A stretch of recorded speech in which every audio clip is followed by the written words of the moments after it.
വർഷങ്ങൾക്ക് ശേഷം മോഹൻലാൽ സത്യനന്ദിക്കാട് കോംബോയിൽ ഒരു സിനിമ റിലീസ് ചെയ്യാൻ പോകുന്നു. ഞാൻ പറഞ്ഞത് ഹൃദയപൂർവ്വം എന്ന് പറഞ്ഞ സിനിമയെ പറ്റിയാണ്. ഏകദേശം 10 വർഷമായി ഈ ഒരു കോംബോ ഒന്നിച്ചിട്ട് ലാസ്റ്റ് ഇറങ്ങിയ സിനിമ എന്ന് പറയുന്നത് എന്നും എപ്പോഴും എന്ന് പറഞ്ഞ സിനിമയാണ്. ഒരു മോഹൻലാൽ സത്യനന്ദിക്കാട് കോംബോയിലുള്ള സിനിമ എന്ന് പറയുമ്പോൾ തന്നെ ഒരുപാട് പ്രതീക്ഷകളാണ് പ്രേക്ഷകർക്കുള്ളത്. കാരണം വേറൊന്നുമല്ല, നമുക്ക് ചുറ്റുപാടുമുള്ള കഥയെ പശ്ചാത്തലമാക്കിക്കൊണ്ടായിരിക്കും സത്യേട്ടൻ സിനിമകളെല്ലാം തന്നെ ഡയറക്റ്റ് ചെയ്യുന്നത്. അപ്പോൾ ഈ ഹൃദയപൂർവ്വം എന്ന് പറഞ്ഞ സിനിമയുടെ കഥ റിലീസായിട്ടുണ്ട്.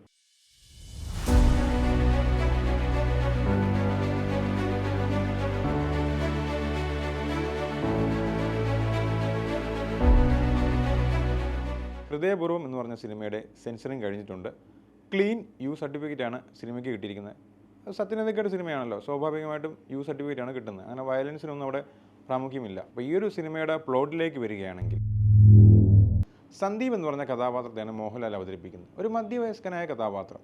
അപ്പോൾ അദ്ദേഹത്തിന് ഹൃദയം മാറ്റിവെക്കൽ ശസ്ത്രക്രിയയ്ക്ക് വിധേയനാക്കപ്പെടുകയും ഈ ഹൃദയം തരുന്ന വ്യക്തി എന്ന് പറയുന്നത് പൂനെയിലുള്ളൊരു മലയാളിയാണ്. അപ്പോൾ അദ്ദേഹത്തിൻ്റെ മകളുടെ കല്യാണത്തിന് സന്ദീപിനെ ക്ഷണിക്കുന്നു. അത് ആ ഒരു കഥാപാത്രം ചെയ്യുന്നത് മാളവിക മോഹനാണ്. അങ്ങനെ ഈ പറഞ്ഞ വ്യക്തിയുടെ മകളുടെ കല്യാണത്തിനായി സന്ദീപ് പൂനെയിലേക്ക് പോവുകയും അവിടെ വെച്ച്, അതായത് ആ ഒരു എൻഗേജ്മെൻറ്റ് ടൈമിൽ കുറേ പ്രശ്നങ്ങളുണ്ടായി. ആ എൻഗേജ്മെൻറ്റ് ബ്രോക്ക് ആവുന്നു. അതേ സന്ദർഭത്തിൽ തന്നെ സന്ദീപിന് ഒരു ആക്സിഡൻറ്റ് സംഭവിക്കുന്നു. അങ്ങനെ ഈ പറഞ്ഞ ഹരിതയുടെ വീട്ടിൽ ഈ സന്ദീപ് 2-3 ആഴ്ചത്തേക്ക് നിൽക്കുകയും തുടർന്നുണ്ടാകുന്ന സംഭവങ്ങളുമാണ് ഈ ഒരു ഹൃദയപൂർവ്വം എന്ന് പറഞ്ഞ സിനിമ പറയുന്നത്. എന്നത്തെ പോലും തന്നെ ചുറ്റുപാടുമുള്ള പശ്ചാത്തലത്തെ ബേസ് ചെയ്ത് തന്നെയാണ് ഈ ഒരു സത്യനന്ദിക്കാട് സിനിമയും വരുന്നത്. അപ്പോൾ ഈ ഒരു സിനിമയുടെ കഥ എഴുതിയിരിക്കുന്നത് അഖിൽ സത്യനാണ്. ഇതിൻ്റെ മ്യൂസിക് എന്ന് പറയുന്നത് ജസ്റ്റിൻ പ്രഭാകരനാണ്. ഈ ജസ്റ്റിൻ പ്രഭാകരൻ എന്ന് പറഞ്ഞാൽ അദ്ദേഹത്തിൻ്റെ ആദ്യ സിനിമ എന്ന് പറയുന്നത് കുഞ്ഞിരാമായണം എന്ന് പറഞ്ഞ സിനിമയാണ്. അതുപോലെ തന്നെ പാച്ചുവും അത്ഭുതവിളക്കും എന്ന് പറഞ്ഞ സിനിമയിലും അദ്ദേഹം മ്യൂസിക് കൈകാര്യം ചെയ്തിട്ടുണ്ട്. അപ്പോൾ അതുകൊണ്ട് തന്നെയാണ് ഹൃദയപൂർവ്വം എന്ന സിനിമയിലേക്കും ഈ ജസ്റ്റിൻ കടന്നു വന്നത്. പാട്ടുകൾ ഓൾറെഡി തന്നെ റിലീസായിട്ടുണ്ട്. സത്യനന്ദിക്കാട് സിനിമയിൽ ഒരു പാട്ടുകൾക്കെല്ലാം ഒരു സ്വാഭാവിക പശ്ചാത്തലമാണല്ലോ വരുന്നത്. ആ രീതിയിൽ തന്നെയാണ് ഈ പാട്ടുകളും പോകുന്നത്. എന്തായാലും മികച്ച ഒരു സിനിമയാകാനുള്ള സാധ്യത കൂടുതലാണ്.